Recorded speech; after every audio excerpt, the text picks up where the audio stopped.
உலகெங்கும் வாழும் என் இனிய சகோதர சகோதரிகளுக்கு வணக்கம்.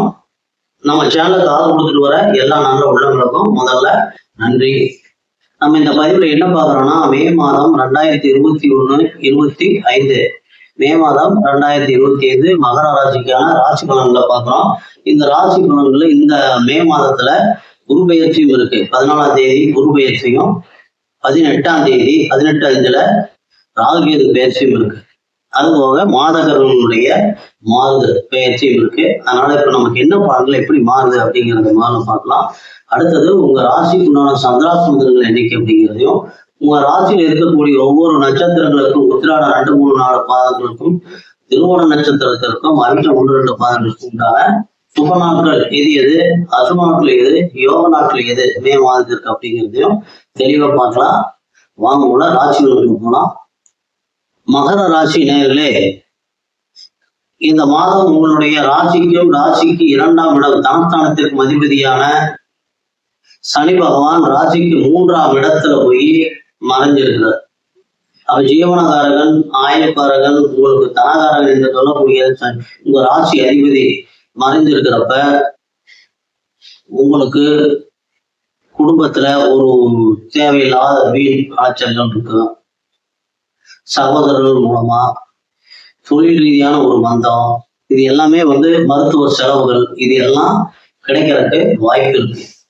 உங்க ராசிக்கு 4ஆம் இடத்திற்கும் 11ஆம் இடத்திற்கும் அதிபதியான செவ்வாய் பகவான், 4ங்கிறது சுகஸ்தானம், தாயினுடைய ஸ்தானம், வண்டி வாகன யோகம், 11ங்கிறது லாபஸ்தானம். அப்ப 4, 11க்கு உண்டான செவ்வாய் பகவான் ராசிக்கு 7ஆம் இடத்துல இருக்கிறார். இந்த மாசம் 7ஆம் இடத்துல அது நீச்சம் அடைய இருக்கக்கூடிய ராசி, நீச்ச ராசியில் இருக்கிறதுனால உங்களுக்கு சகோதரன் மூலமாகவும் மனைவிக்கு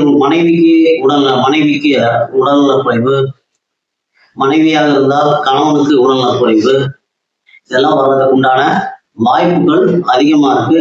வண்டி வாகனத்துல போறப்ப ரொம்ப பார்த்து ஜாக்கிரதையா போகணும். ஏன்னா 18ஆம் தேதி 18/5 பெயர்ச்சி ஆகக்கூடிய ராகு உங்களுடைய 2ஆம் இடத்திற்கு வரார். குடும்ப ஸ்தானத்திற்கும் கேது பகவான் உங்க ராசிக்கு 8ஆம் இடத்திற்கும் வராரு, அஷ்டம ஸ்தானத்திற்கு வராரு. அதனால குடும்பத்திலையும் கொஞ்சம் அமைதி, நிம்மதி இல்லாத நிலைமை வர்றதுக்கு வாய்ப்பு இருக்குது. 8ஆம் இடத்துக்கு கேது வர்றதுனால கோர்ட்டுக்கு வம்பு வழக்குன்னு சில பிரச்சனைகள், இது வரைக்கும் நீங்க முதல்ல விட்டு வச்சிருந்த அந்த பிரச்சனைகள் எல்லாமே இப்போ கொஞ்சம் உங்களுக்கு உபத்திரவங்கள் கொடுக்கறதுக்கு வாய்ப்பு இருக்கு. ஏன்னா உங்களுடைய அஷ்டமாதிபதி என்று சொல்லக்கூடிய சூரிய பகவான் உங்க ராசிக்கு 4ஆம் இடத்துல சுகஸ்தானத்துல அமர்ந்திருக்கிறதுனால தாயினுடைய உடல்நிலையை பாதிக்கிறது.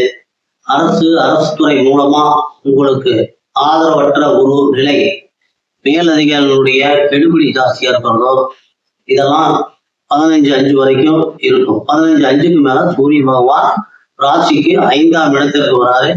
5ஆம் இடம் அப்படிங்கிறது உத்திரஸ்தானம், பூர்வ புண்ணியஸ்தானம், ஒரு மனிதனுடைய செல்வாக்கு, அந்தஸ்து, இதெல்லாம் சொல்ல முடியல. அப்ப உங்களுடைய அந்தஸ்து உயர்வருக்கு அதுவும் அதே ஸ்தானத்துக்கு போறாரு. சூரிய பகவானுக்கு சுக்கிரனுடைய ரிஷப வீடு, பகை வீடு. அப்போ ஓரளவுக்கு இந்த பிரச்சனைகள் குறைந்து ஓரளவுக்கு அரசு துறையில் வர்றவங்களுக்கு தந்தையினுடைய உடல்நிலை, தந்தையினுடைய செல்வாக்கு உயர்வதற்கு இதெல்லாம் கொஞ்சம் வாய்ப்பு இருக்கு. அந்த தந்தையின் மூலமா உங்களுக்கு ஒரு ஆதாயம் கிடைக்கிறதுக்கும் வாய்ப்பு இருக்கு.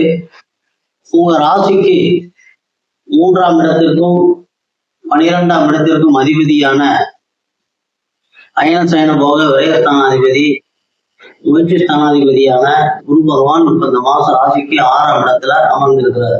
இப்போ குரு பகவான் 6ஆம் இடத்துல போய் ரணருண ரோக சத்ருஸ்தானத்துல அமர்ந்திருக்கிறது, விரயஸ்தானாதிபதியா இருந்து அமர்ந்திருக்கிறதும், 3ஆம் இடத்துக்கு அதிபதி அமர்ந்திருக்கிறதும் உங்களுக்கு உடல் ரீதியான சில உபத்திரவுகளை கொடுக்கதான் செய்யும்.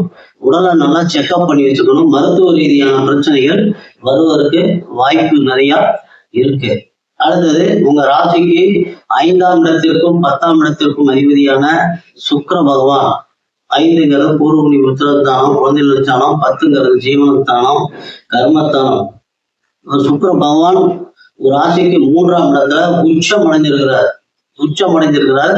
ஆனா 3ஆம் இடம் அப்படிங்கிறது சுக்கிர பகவானுக்கு மறைவில்லை அப்படிங்கிறதுனால தொழில் ரீதியா ஆடை ஆபரண தொழில் செய்கிறவங்களுக்கு, சொந்த தொழில் செய்கிறவங்களுக்கு, பெண்களுடைய துணிமணி, நகை நட்டு, பெண்கள் சார்ந்த அது கலைத்துறையில் இருக்கிறவங்களுக்கு, சினிமா துறையில் இருக்கிறவங்களுக்கு எல்லாம் இந்த மாதம் ஒரு நல்ல ஒரு தனவரவு கிடைப்பதற்காக நல்ல ஒரு வாய்ப்புகள் இந்த மாசம் இருக்கு.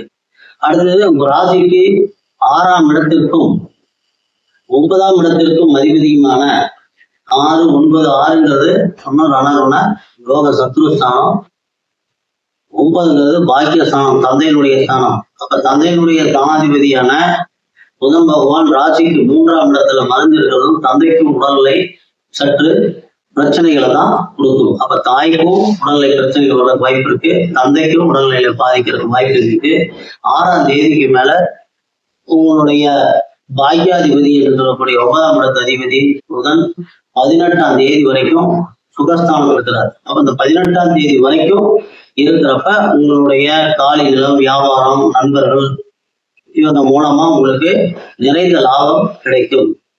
ஆனா 18ஆம் தேதிக்கு மேல புதன் பகவான் அஸ்தமனம் அடைகிறதுனால நீங்க அதுக்கு மேல டாக்குமெண்ட்ல கையெழுத்து போடுறது இந்த மாசம் முடிகிற வரைக்கும், 18ஆம் தேதியிலிருந்து இந்த மாசம் முடிகிற வரைக்கும் காலி நிலம் விற்கிறது, வாங்குறது, டாக்குமெண்ட்ல கையெழுத்து போடுறது, வங்கித்துறையில் இருக்கிறவங்க உற்சாகம், வியாபாரத்தில் இருக்கிறவங்க எச்சரிக்கையா ஒரு தடவைக்கு பல தடவை பார்த்துட்டு யோசிச்சு பார்த்து, நண்பர்கள்ட்ட பழகிறவங்க ரொம்ப யோசிச்சு பார்த்து முடிவு செய்யறது ரொம்ப ரொம்ப நல்ல பலனை கொடுக்கும்.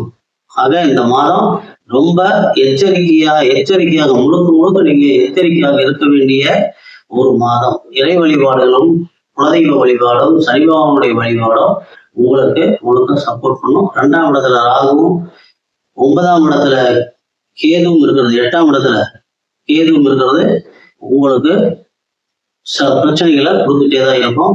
அதனால 2ஆம் இடத்துல இருக்கிற ராகுக்காக பத்திரகாளி வழிபாடும், 8ஆம் இடத்துல இருக்கிற கேதுவுக்காக பிள்ளையார்பட்டி விநாயகர் வழிபாடும் உங்களுக்கு ரொம்ப சிறப்பு. மகர ராசி நேயர்களுக்கான சந்திராசனங்கள் 5:05:25 மாலை 2 மணி முதல் 8:05:25 பகல் 1 மணி வரைக்கும் சந்திராசனம் தினம். உத்திராடம் 2, 3, 4 பாதங்கள்ல பிறந்தவங்களுக்கான நாட்கள் மே 2, 4, 6, 9, 14, 16, 19, 21, 23, 25, 26, 27, 29, 31. அசுப நாட்கள் மே 7, 20, 22, 24. யோக நாட்கள் மே 2, 4, 29, 31. திருவோண நட்சத்திர பிறந்தவங்களுக்கான சுப நாட்கள் மார்ச் 1, 3, 5, 7, 10, 15, 17, 20, 22, 24, 26, 28, 30. அசுப நாட்கள் மே 8, 13, 21, 23, 25. யோக நாட்கள் மே 3, 5, 30. அவிட்ட நட்சத்திரம் 1, 2 பாதங்கள் பிறந்தவங்களுக்கான சுப நாட்கள் மே 2, 4, 6, 8, 14, 16, 18, 21, 23, 25, 29, 31. அசுப நாட்கள் மே 9, 14, 22, 24, 26. யோக நாட்கள் மே 4, 6, 31. இந்த சுப அசுப நாட்கள் ஒவ்வொரு நட்சத்திரங்களுக்கு உண்டான தனிப்பட்ட பலன்களை கொடுக்கக்கூடியது. அதனால இது ஒரு வழிகாட்டியா உங்களுக்கு நீங்க எடுத்து வச்சுட்டு உங்களுக்கு இந்த நாள் ஒவ்வொரு நாளும் எப்படி இருக்கு அப்படின்னு நீங்க பரிசோதிக்கிறதுக்கு உங்களுக்கு ஒரு வழிகாட்டியது அமையும். அசுப நாட்கள்ல ஒரு புதிய முயற்சியில் மேற்கொள்ளப்பட வேண்டிய இருந்ததுன்னா 11:45 இருந்து தினசரி பகல் 11:45 இருந்து 12 வரைக்கும் இருக்கக்கூடிய அபிஜித் முகூர்த்தத்தை செஞ்சீங்கனாலும் உங்களுக்கு அந்த அசுப நாட்களும் யோக நாட்களா மாறிடும். மீண்டும் அடுத்த பதிவுல சந்திக்கிற வரைக்கும் எல்லாம் வல்ல எம்பெருமான் முருகப்பெருமான் உங்களுக்கு எல்லா வளங்களையும் நலங்களையும் மாறி வழங்க வேண்டும் என்று வேண்டி இந்த பதிவினை நிறைவு செய்கிறோம். நன்றி. மீண்டும் அடுத்த பதிவுல பார்ப்போம்.